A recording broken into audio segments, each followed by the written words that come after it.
여러분, 암하고 뇌, 이 둘이 전혀 상관없어 보이잖아요?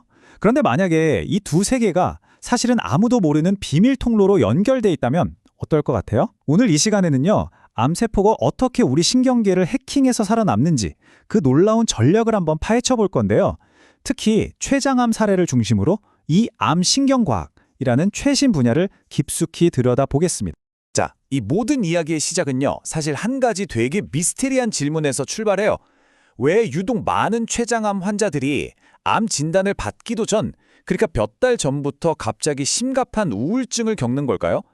이게 그냥 내가 아픈가 보다 하는 심리적인 반응이 아닐 수도 있다는 겁니다.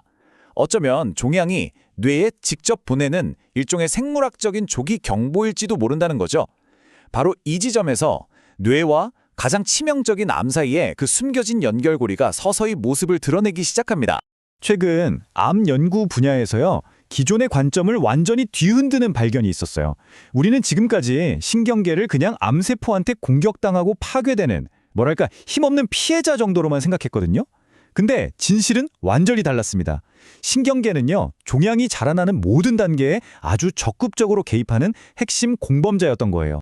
그동안 과학자들은 췌장암의 원인을 찾으려고 KRAS 같은 특정 유전자 변이나 약물 전달을 방해하는 그 빽빽한 종양 주변 환경, 이런 데서만 답을 찾으려고 했어요. 다 맞는 말이긴 한데, 근데 뭔가 거대한 퍼즐에 아주 결정적인 한 조각을 놓치고 있었던 거죠.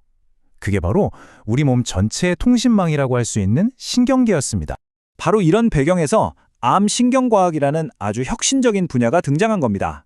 이게 뭐냐면요, 암과의 전쟁에서 신경계를 완전히 새로운 공격 목표, 그러니까 반드시 점령해야 할 핵심 요충지로 보는 거예요. 핵심 메시지는 아주 간단하고 강력합니다. 신경을 이해하지 못하면 암을 절대 정복할 수 없다. 바로 이겁니다. 자, 그럼 이제 현미경을 들고 범죄 현장, 바로 종양 내부로 한번 깊숙이 들어가 볼까요? 암세포와 신경세포가 대체 어떻게 그렇게 은밀하게 손을 잡고 공모하는지 그 현장을 직접 확인해 보시죠. 암세포가 쓰는 첫 번째 전략은 바로 신경주의 침범, 영어로는 P&I라고 하는데요. 이게 그냥 암세포가 어쩌다 보니 신경 옆길로 가는 그런 게 절대 아니에요. 아주 의도적으로 신경섬유 자체를 침략해서 이걸 마치 전국으로 뻗은 고속도로처럼 삼아서 몸 전체로 퍼져나가는 굉장히 치밀한 침략 행위인 거죠. 근데 정말 놀라운 사실이 뭔지 아세요? 췌장암 환자의 거의 80%에서 많게는 100%에서 이 신경주의 침범이 발견된다는 거예요. 거의 모든 환자에게서 나타난다는 거죠. 다른 암이랑 비교하면 정말 압도적으로 높은 수치거든요. 이게 바로 췌장암 환자들이 왜 그렇게 극심한 통증을 겪고 왜 수술을 해도 재발이 그렇게 잦은지에 대한 아주 결정적인 단서가 됩니다. 이 P&I가 왜 그렇게 위험하냐면요, 여러 가지 이유가 있어요. 첫째, 암세포가 신경을 직접 누르니까 정말 말도 못할 통증을 유발하고요. 둘째, 수술로 눈에 보이는 암덩어리를 다 떼어내도 신경을 타고 숨어있던 암세포들이 다시 자라나서 재발의 주된 원인이 돼요. 셋째, 신경 안쪽은 항암제가 잘 들어가지 못하는 일종의 안전 가옥 같은 곳이라서 암세포가 숨기에 아주 완벽한 장소가 되는 거죠. 그리고 마지막으로 이 신경망 자체가 온몸으로 퍼져나가는 초고속 전이 고속도로가 되어버리는 겁니다. 근데 이 과정이요, 그냥 암세포의 일방적인 침략이 아니에요. 암세포랑 신경이 서로를 끌어당기면서 아주 위험한 춤을 추는 것과 같아요. 먼저 암세포가 이리 와 하고 신호를 보내는 신경 성장 인자를 막 뿌려요. 그러면 그 신호를 받은 신경이 종양 안으로 쑥 자라 들어오면서 이번엔 너도 더 커져 하면서 신경 전달 물질을 분비하는 거죠. 그러니까 서로가 서로를 키워주는 정말 완벽한 악순환의 고리가 만들어지는 겁니다. 자, 지금까지는 종양 내부 아주 미시적인 세계에서 벌어지는 공모관계를 살펴봤잖아요. 이제 시야를 확 넓혀서 이 모든 걸 뒤에서 조종하는 총사령관, 바로 우리의 뇌로 한번 가보겠습니다. 뇌가 보내는 스트레스라는 신호가 어떻게 이 끔찍한 범죄를 더 빠르게 만드는지 한번 알아보시죠. 우리 몸의 자율신경계에는요, 마치 자동차처럼 엑셀과 브레이크가 있어요. 스트레스를 받을 때 확 켜지는 교감신경이 바로 엑셀이고요. 우리 몸을 싸우거나 도망가거나 하는 긴장 상태로 만들죠.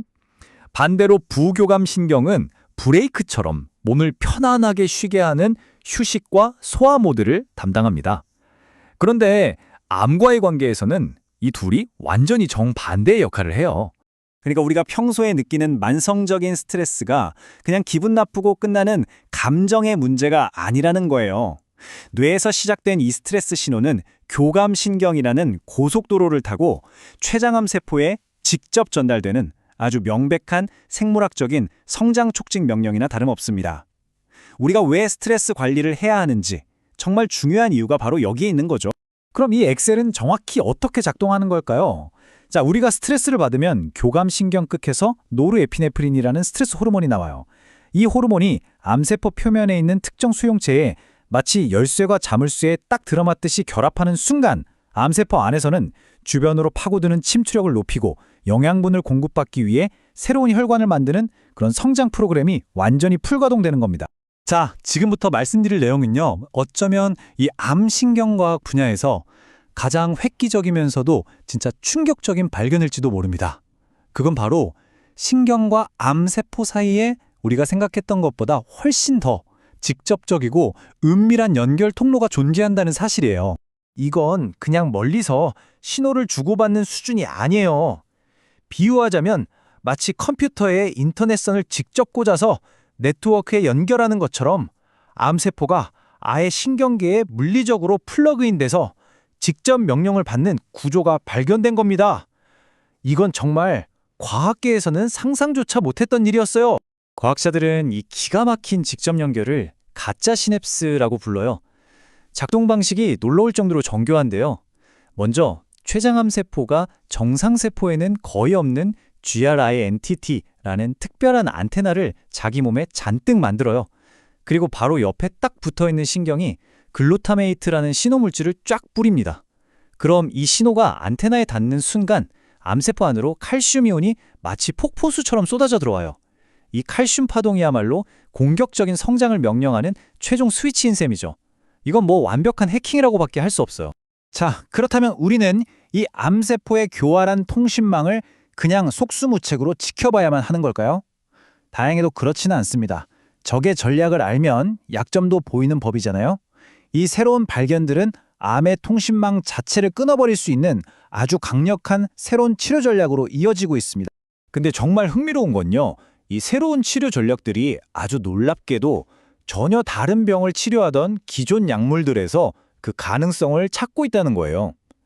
예를 들면 흔한 고혈압 약인 베타 차단제로 교감신경의 엑셀 신호를 막아버리는 거죠.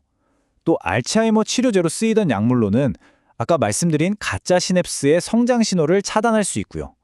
여기서 더 나아가서 아예 신경이 종양으로 자라 들어오는 길을 막아버리거나 스트레스 관리 같은 심리적인 접근을 통해서 뇌에서 시작되는 위험 신호 자체를 줄이는 방법도 아주 활발하게 연구되고 있습니다.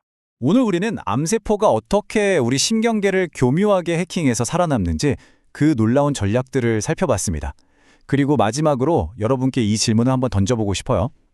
만약 우리의 뇌가 스트레스를 통해 암을 더 크게 키울 수 있다면 반대로 우리가 우리의 마음과 뇌를 잘 훈련시켜서 암과 싸우는 강력한 아군으로 만들 수도 있지 않을까요? 암과 뇌 사이의 이 비밀스러운 연결, 어쩌면 이것이 앞으로 우리가 암을 이해하고 치료하는 방식을 완전히 근본적으로 바꾸게 될지도 모릅니다.